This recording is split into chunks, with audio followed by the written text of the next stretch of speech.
Sir आज आपने press conference किया है, क्या कुछ मुद्दे थे?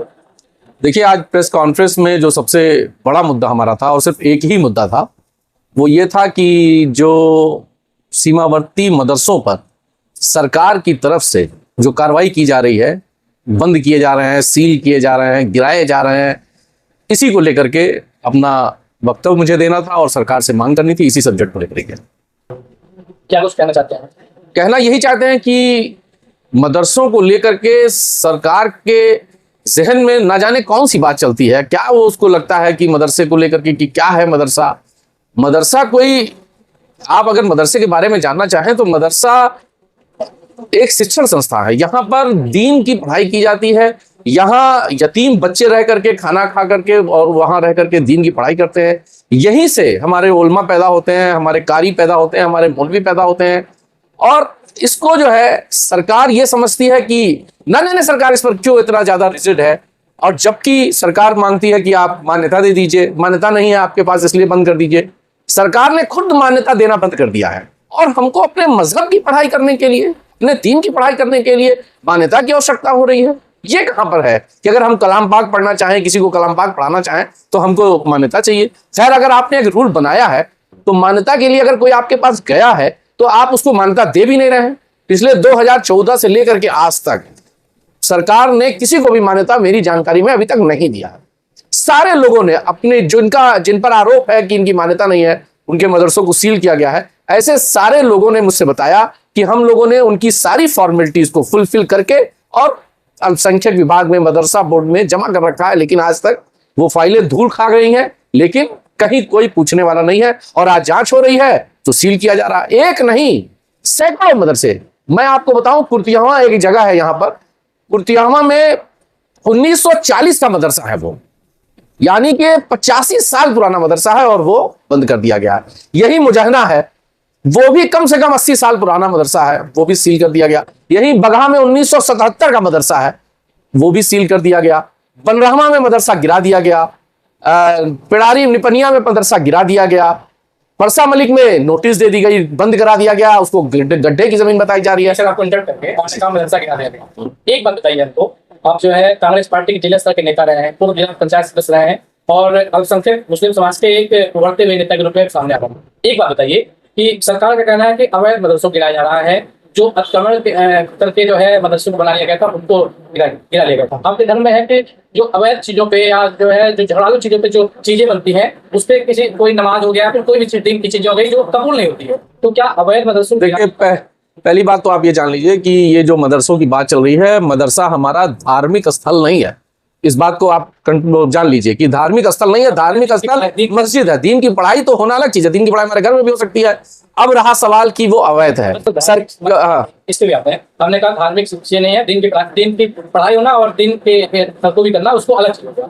तो क्या अतिक्रमण करना कहाँ तक जायज है? नहीं, अतिक्रमण सही नहीं है, लेकिन चूंकि सवाल यह है कि 20-20 साल, 25-25 साल, 40 साल पुराना मदरसा है। आखिर उस वक्त लोग कहां थे जब यह मदरसा बन गया था?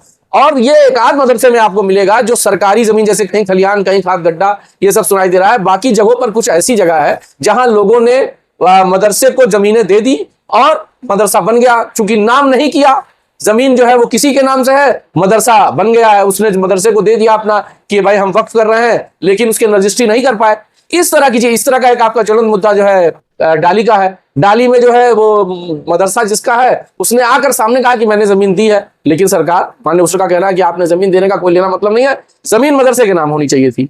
तो ये पहले लोग इतना पढ़े लिखे नहीं होते थे, ना इतने जागरूक होते थे। लोगों को लगता था हमने एक दीन के रास्ते में काम कर दिया, इसका हमको पुण्य मिलेगा, सवाब मिलेगा, लेकिन आज वही जो है गले की हड्डी बनता जा रहा है। सर आप राजनीतिक विश्लेषण भी रहे हैं, क्या कुछ मानते हैं इसको जो अभी कार्रवाई हो रही है अवैध मदरसों पे, मदरसा की मान्यता को लेकर फिर सील किया रहा है, क्या कुछ लगता है क्यों ये कार्रवाई हो रही है? क्या सरकार का मंशा इसके पीछे क्या लगता है? ये तो मुझे भी बड़ा आश्चर्यचकित हो रहा है कि ये उस वक्त हो रहा था या उस वक्त हो रहा है जब देश युद्ध के मुहाने पे था, जब पूरा देश जो है युद्ध पर लगा हुआ था, भारत पाकिस्तान का युद्ध चल रहा था। उस वक्त यहां पर मदरसे और मस्जिदों पर बुलडोजर चलाने का प्रयास किया जा रहा था और कई मदरसों को गिराया गया है।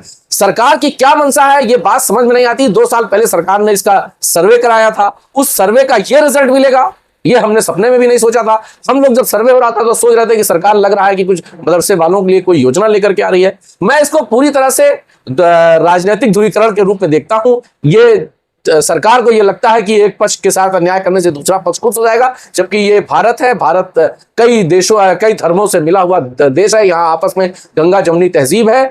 सरकार की ये सोच गलत है अगर सरकार ऐसा सोचती है। एक चीज होता है सर, गैर मान्यता प्राप्त में जो बच्चे पढ़ रहे हैं, गैर मान्यता प्राप्त मदरसों में, वो बच्चे अगर पढ़ लिख के आगे बढ़ते हैं, नौकरियों के लिए जो है अप्लाई करते हैं, तो अगर वो गैर मान्यता प्राप्त हैं तो कहीं ना कहीं उनको समस्या आएगा। तो इस तरह सरकार का ये जो कदम है, क्या नहीं लगता आपको सही है? नहीं, इसलिए मैं कह रहा हूँ मान्यता प्राप्त मदरसों में पढ़े। मदरसा जो होता है वो दीनी पढ़ाई के लिए होता है। नौकरी आपको दीनी पढ़ाई के लिए नहीं मिलेगी। अब दीनी पढ़ाई करके, जैसे आपको हिंदी मीडियम इंग्लिश मीडियम है कि आप हाई स्कूल और उसके बाद इंटर, उसके बाद बीए ये कर लेते हैं, इसी तरह से मदरसा एक बोर्ड है। आपको याद होगा मदरसा बोर्ड भी एक बोर्ड है जिसको सरकार ने एक बार कैंसिल कर दिया था, जिसको सुप्रीम कोर्ट ने बहाल किया। तो ये जो है हमारी पढ़ाई दूसरी आमिल कामिल इसमें भी पढ़ते हैं। मैं इतना इसका बहुत विशेषज्ञ नहीं हूं, लेकिन मैं इतना जानता हूं कि इसकी जो है पढ़ाई चूंकि धार्मिक होती है, इसी से मौलवी बनते हैं, इसी से कारी बनते हैं, इसी से आलिम बनते हैं। ये सारी चीजें इसी से डेवलप। मौजूदा समय में जो माहौल है, इस माहौल में हमारी कौम खुद डरी हुई है और आज की तारीख में उसको सहारे की जरूरत है।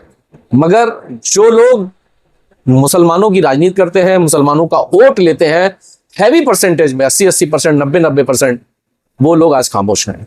माइनॉरिटी के लोग, अकलियत के लोग आज याद कर रहे हैं अपने रहनुमाओं को कि कहाँ है वो लोग जब हम मुसीबत में हैं, और कहीं कोई मुड़कर देखने वाला नहीं है, कोई मुसलमानों का माँ बोलने को तैयार नहीं है। जो तमाम 1-2 मुस्लिम लोग यहाँ रहे हैं, वर्तमान में है या पूर्व रहे हैं, ऐसे लोगों ने भी मुंह मोड़ रखा है, कानों में रुई डाल रखी है, और वो ना जाने क्यों फिर ये चुनाव के टाइम ये लोग खड़े हो जाएंगे और खुद को अल्पसंख्यक का हितैषी बताने लगेंगे। लेकिन आज जब अल्पसंख्यकों को उनकी जरूरत है तो कहीं कोई माई बाप नहीं है। मैं उस समाज से आता हूं, अगर मैं अपने समाज का दर्द नहीं समझ पाऊंगा, मैं अपने समाज के दर्द के लिए नहीं बोलूंगा, तो फिर मैं खुद के साथ भी बेईमानी कर रहा हूं। आप देख रहे हैं DVS न्यूज।